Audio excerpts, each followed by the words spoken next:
But the devil lies in the detail. Pakistan confesses to terror in Afghanistan or supporting Mujahideen in Afghanistan, saying we were doing West's dirty work. Pakistan never confesses to spreading terror in India. But let's try and make sense of these developments that are taking place. Joining me on this India Today special broadcast is Ambassador Vivek Kaju, former Secretary in the Ministry of External Affairs and Ambassador to Afghanistan, and Sushant Sareen, a Senior Fellow at the Observer Research Foundation. Ambassador Kaju, your appreciation of the statement of Khwaja Asif and Bilawal Bhutto Zardari, why are they saying this now? Are they trying to get the West to say we're doing your dirty work, so you support us now? Or are they throwing the Pakistan army under the bus?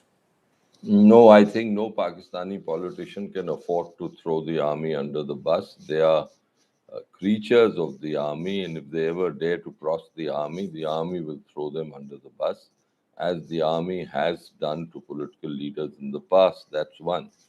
But second is, I think your concluding comment in your opening remarks was very perceptive when you said that the Pakistanis have said that they were doing the West's quote unquote dirty work in Afghanistan.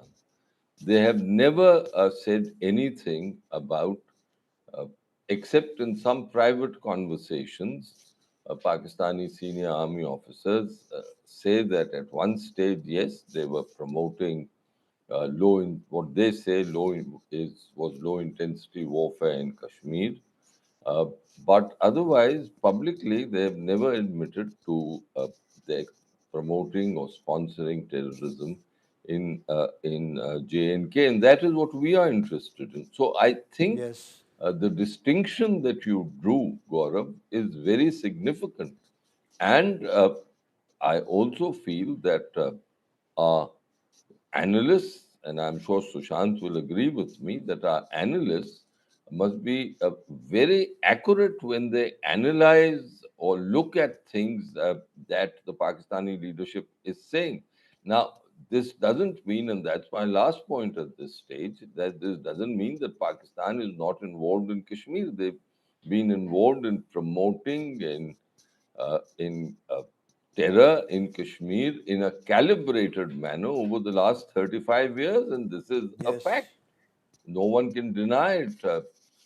It is now, as I've often said, part of their security doctrine. In fact, on track two processes, I've told Pakistani retired officers, their diplomats, that look, it's now part of your doctrine.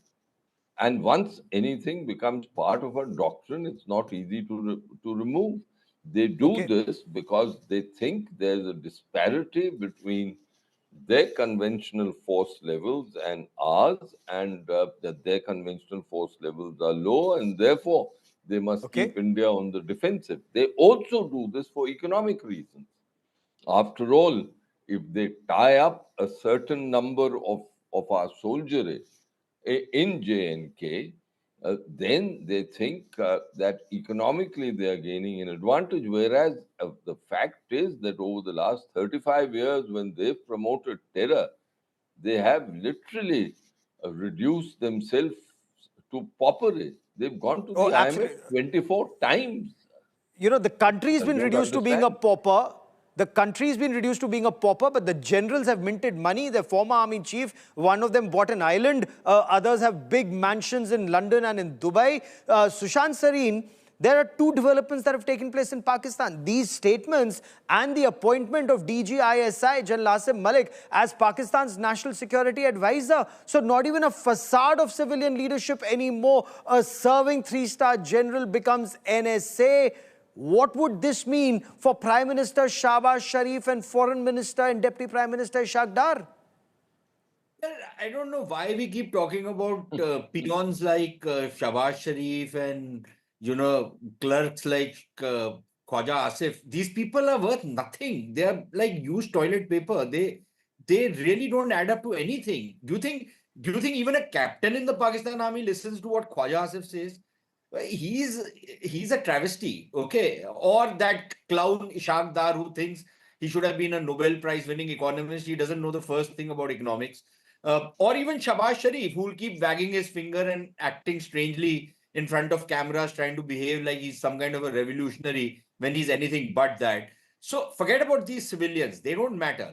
And I find it shocking when people speculate that Shahbaz Sharif has made this fellow the NSA because he's trying to get a counter to Asim Munir. That's utter nonsense. The simple fact of the matter is that the Pakistanis need to engage with the rest of the world. They don't trust the Okay. civilians to do it. The army has to do it. If you have an ISI chief as an intelligence guy going and interacting with people, say from the United States, the UK, or many other countries in the world, it's not protocol wise and many other reasons. It's not it does not make for very good optics. But if you have that same guy wearing the hat of an NSA, then it becomes so much easier that because he has then a civilian facade, like Pakistan has a civilian facade of a government while everything Okay. is being by the military. It's just that. It has nothing to do with some back channel opening up with India. It has nothing to do with anything else. It's Okay. purely optics for the rest of the world. Okay, so they're tricking the rest of the world. The rest of the world and Ambassador Kajju, countries like India have seen through Pakistan. What would you, make of General Asim Munir appointing General Asim Malik? Even that fig leaf of civilian leadership or a hybrid regime, has that been removed? Why would the serving DG ISI have to be appointed as the national security advisor at a time of a standoff with India? What is the signal that Asim Munir is sending out? Look, I entirely agree with Sushant that the civilians do not matter, especially when it comes to the security apparatus of Pakistan. That is a given. Now, the question that I'm asking myself is that why do they have to appoint a serving ISI chief as the NSA? A serving ISI chief has a very, very time-consuming, if nothing else, portfolio. He Yes. won't have much time left to devote to the NSA's functions. So the NSA's job was vacant since, if I read correctly, I think since 2020, sometime in 2022. So either it is not an important thing and they've given this to him because they need someone to interact with other NSAs. But at the same time, if they were prudent, they would appoint a retired army officer Yes. whom Like in Asim the Munir past. could Yes. trust, like in the past. Obviously, at this stage, Asim Munir trusts only the serving DGISI to interact with the West. Therefore, he has taken what I can only say is an extraordinary step, because if you look at the world, I think you will hardly find an instance when a serving intelligence chief is also an NSA. For example, Yes. in America, do you have the head of the CIA as the NSA? No. Do you have it in Nope. India? No. Uh, so, therefore, while I do not believe that Asim Munir does not have a full and firm control over the army, he, at this crunch time, wants someone who will do entirely his bidding, even if he knows that some eyebrows would be raised that he could have appointed a former army officer instead of the serving ISI chief, because this puts a serving ISI chief uh, Yes. in some embarrassment, because normally there's a distance between an NSA and the head of the country, of any country's Intelligence. premier intelligence agency. Because the point, as you very rightly point out, which means he doesn't trust either the political leadership, Asim Munir, the army chief, or even retired generals, because he may fear they'll do a deal behind his back, or they may be close to Imran Khan. And as Sushant, many in Pakistan say both Imran Khan and Asim Munir cannot survive in Pakistan together. One of them will either have to die or leave the country. But analysts in Pakistan are also very concerned about the statement of US Vice President J.D. Vance. He said, and I quote him here, Our hope here is that India responds to this terrorist attack in a way that it does not lead to a broader regional conflict. Now, does this indicate that US is on board that India will respond to Pakistan's state terror? Their only hope is it doesn't lead to a massive escalation. Some analysts in Pakistan are very worried. Nobody is telling India not to target Pakistan, not to hit terror in Pakistan. So, Gaurav, before I come to your point, let me just add something on this NSA question. Look, I suspect Ambassador Khartoum is talking about a normal country where an NSA's job is different from the normal, the military or the intelligence agencies, and he is a one-point advice to the Prime Minister, who is the boss in the country. In Pakistan, the Prime Minister, like I said, is a chapadasi. He has even a chapadasi who is maybe a grade 7 or grade 8 employee is more empowered than the Prime Minister in Pakistan.